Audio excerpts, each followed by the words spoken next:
서울의 작은 결혼식장. 하객들 사이에서 조용히 앉아있는 한 남자가 있었다. 회색 정장을 입은 조금은 초라해 보이는 중년 남자. 그의 시선은 오직 한 사람. 신부 대기실에 있는 연지를 향하고 있었다. 하지만 그는 끝내 다가가지 못했다. 그저 멀리서 바라볼 뿐이었다. 연지는 7살 때 부모의 이혼을 겪었다. 처음에는 아버지와 살았다. 아버지는 중소기업의 임원이었고 바쁜 사람이었지만 딸에게만큼은 다정하려 노력했다. 하지만 그 시간은 오래가지 않았다. 아버지는 몇 년 뒤 재혼했고 곧 2명의 남동생이 태어났다. 집안의 중심은 자연스럽게 바뀌었다. 울음소리, 분유 냄새, 바쁜 엄마의 손길. 그 속에서 연지는 점점 조용한 아이가 되어갔다. 결국 연지는 어머니에게 보내졌다. 어머니는 작은 식당을 운영했다. 넉넉하진 않았지만 식당에는 늘 따뜻한 냄새와 웃음이 있었다. 연지야, 우리는 없어도 되는 사람이 아니라 없으면 안 되는 사람이야. 그 말은 어린 연지의 가슴에 깊이 남았다. 연지는 밝게 자랐다. 힘든 티를 내지 않는 아이였다. 시간이 흘러 연지는 서울의 대학에 합격했다. 어머니는 기뻐서 울었고 아버지는 등록금을 책임지겠다고 말했다. 그날만큼은 가족이 다시 이어진 것 같았다. 연지는 서울로 올라가 처음으로 혼자 사는 삶을 시작했다. 하지만 그 평온은 오래가지 않았다. 2학년이 되면서 아버지의 지원은 점점 줄어들기 시작했다. 이번 달은 조금 힘들다. 짧은 문자 한 통. 연지는 이유를 알고 있었다. 동생들이 컸기 때문이다. 학원, 과외, 각종 비용. 연지는 이해하려 했다.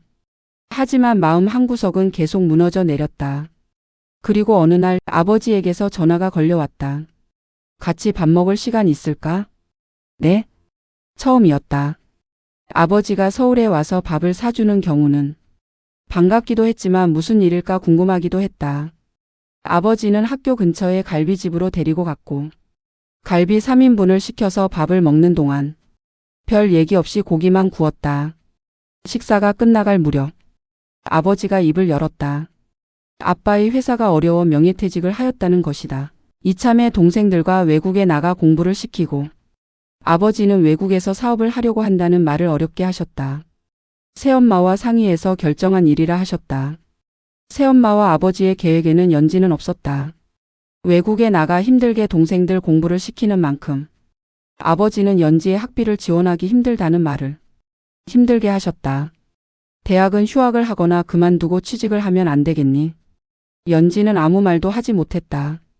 힘들어도 동생들은 유학까지 시키면서 연지는 대학을 그만두라는 그 말에 아버지가 남처럼 느껴졌다. 그날 이후 연지는 더 이상 아버지에게 기대지 않기로 했다. 대학 등록금은 엄마가 대주셨지만 방학과 생활비, 책값 등은 스스로 벌어야 했다. 연지는 하루 3개 일을 했다. 편의점, 야간, 카페 아르바이트, 과외.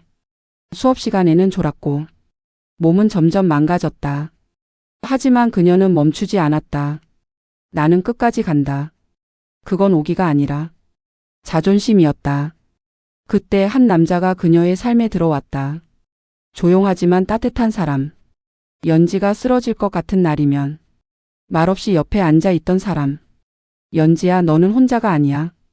그 한마디가 그녀를 다시 일으켜 세웠다. 둘은 결국 결혼을 약속하게 된다. 연지는 결국 졸업에 성공했다. 아버지의 도움 없이 스스로 해낸 결과였다. 졸업식 날 아버지는 오지 않았다. 연지는 웃고 있었지만 마음속 어딘가는 비어 있었다. 결혼을 약속하고 남자친구의 부모님을 만난 어느 날 어머니가 조심스럽게 물었다. 우리 사돈 될 분들은 어떤 분들이실까? 연지는 잠시 생각이 멈추었으나 부모님을 향해 미소만 짓고 있었다. 아버지는 날 자녀로 생각은 하실까? 의심이 들기도 했다. 나에게는 엄마밖에 없다고 다시 한번 되새겼다. 결혼을 한 달 앞둔 어느 날 연지는 뜻밖의 전화를 받는다. 아버지였다. 연지야, 잠깐 볼 수 있니? 망설이다 나간 자리. 아버지는 많이 늙어 있었다. 그리고 처음으로 미안하다는 말을 꺼냈다. 너한테 참 미안하다. 연지는 아무 말도 하지 않았다.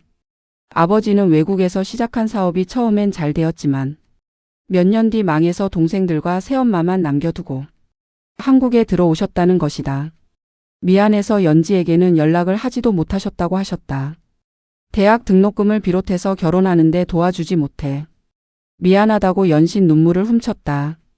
아버지는 작은 쇼핑백을 하나 내밀었다. 그 안에는 근처 작은 빵집에서 산 듯한 단팥빵을 비롯해 몇 가지 봉지빵이 담겨 있었다.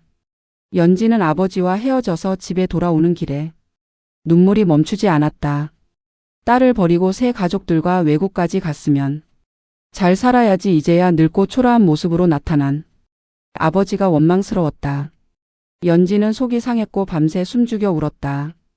다음 날 만난 남자친구가 퉁퉁 부은 연지의 얼굴을 보고 걱정스럽게 말을 걸었다. 무슨 일이 있는 거야? 연지는 그동안 창피해서 말하지 못한 재혼 후 연지를 버린 아버지에 대한 얘기를 털어놓았다.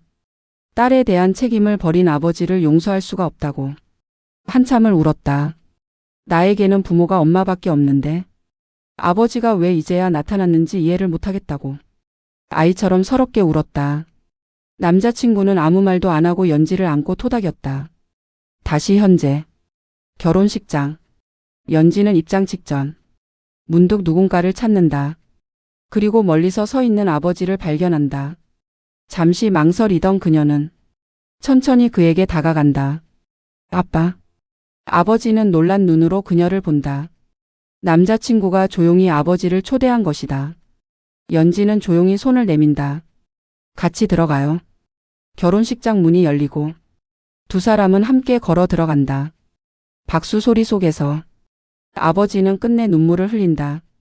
연지는 그 손을 놓지 않는다. 그녀는 이제 안다.